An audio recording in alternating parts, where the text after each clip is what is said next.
Hello everyone, my name is VoiceBox and in today's video I'll be teaching you everything you need to know about Jade. This video will be split up into chapters so you can just skip to the portion that you need. With all that said, let's talk about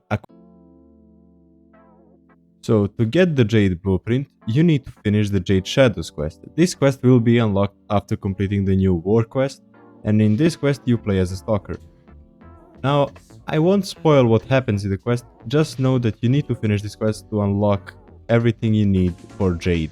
Now, after you finish the quest and acquire Jade's blueprint, you will unlock the new game mode called Attention. This game mode is basically mobile defense where you need to fill up a battery to keep it moving constantly on an elevator until you reach the endpoint. You need to kill enemies and there are 3 beacons around the map where you can find them and pick them up to summon a Sister of Powers on the top layer. This is optional, so you don't need to fight the boss if you don't want to, but I would highly advise it since it's pretty easy to kill her.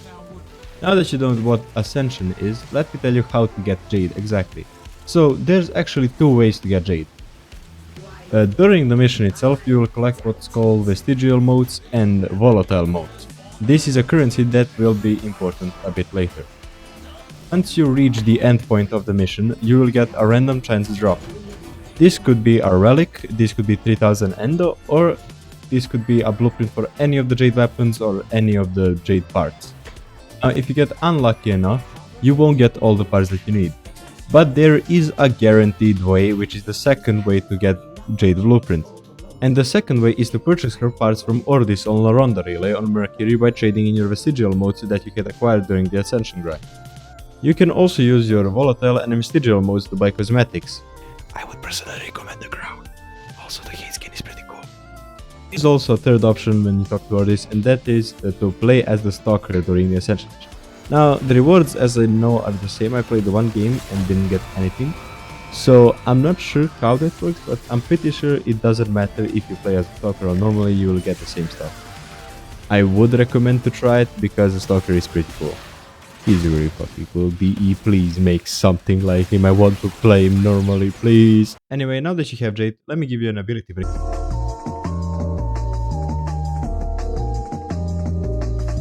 Jade is considered a support character that also deals a lot of damage.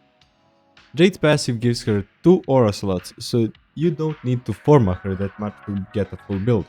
Now, Jade's damage revolves around her judgment status effect, but her support side revolves around buffing her allies with her other ability. Jade's first ability is called the Light Judgment. It's a throwable grenade that creates a small area which damages enemies who enter its radius, but also heals allies at the same time. Jade's second ability is called Symphony of Mercy. Jade can cycle through 3 different songs that buff her allies. The first one gives her allies ability strength. The second one increases their weapon damage, and the third one gives them overshield. You can extend the duration of each buff by killing enemies surrounded by judgments. I'm not sure if I'm pronouncing this right. Jade's third ability is called Ophanim Eyes.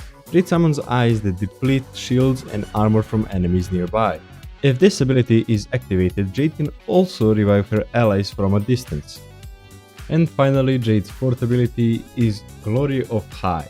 Jade leaps into the air and starts flying and acquires a pistol that can shoot enemies pretty rapidly.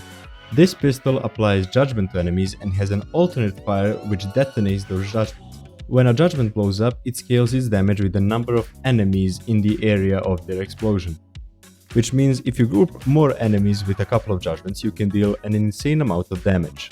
This ability is also moddable since it has a secondary fire, so if you have any good pistol mods, you can apply them here. Now that you understand her abilities, let's talk about her build.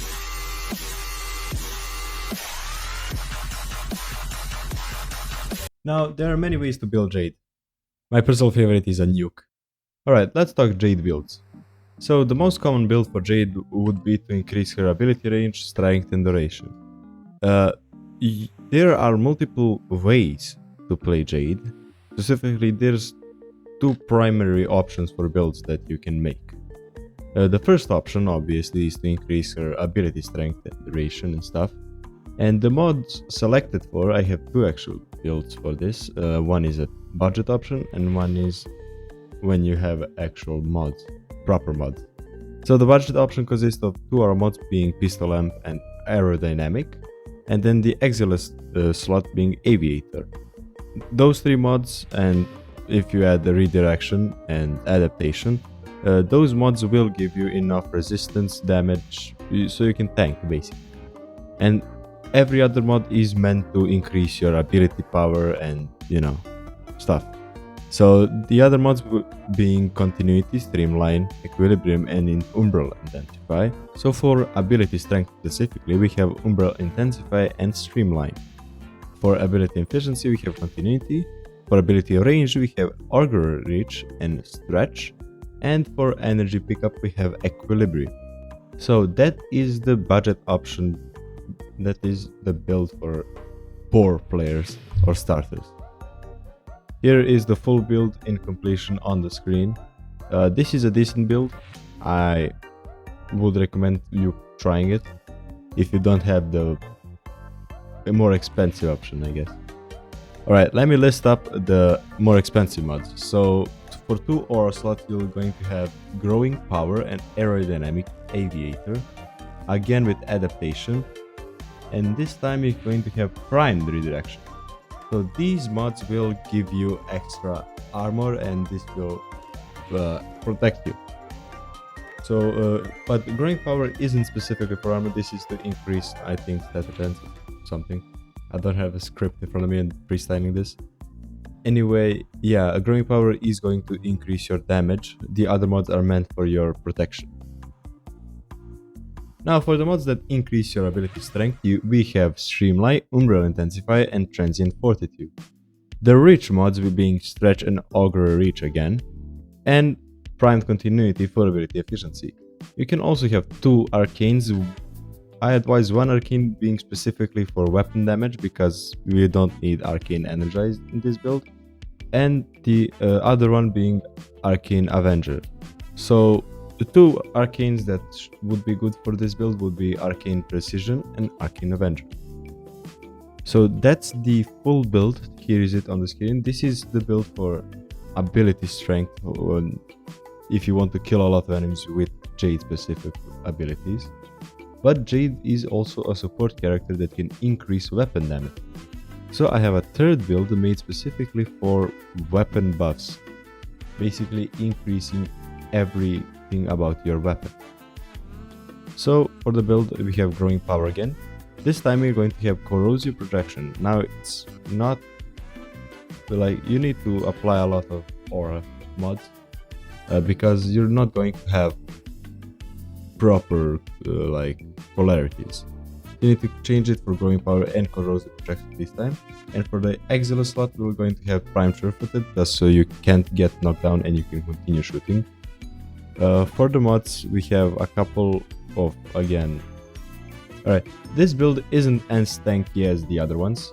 The only mod you have for, I guess, damage reduction is Prime Redirection, which will increase your shield. But every other mod is meant to just increase your abilities. So again we have Stretch for range. This time we have Blind Rage, Transient Fortitude, Augury Secrets, and Umbral Intensify for ability strength.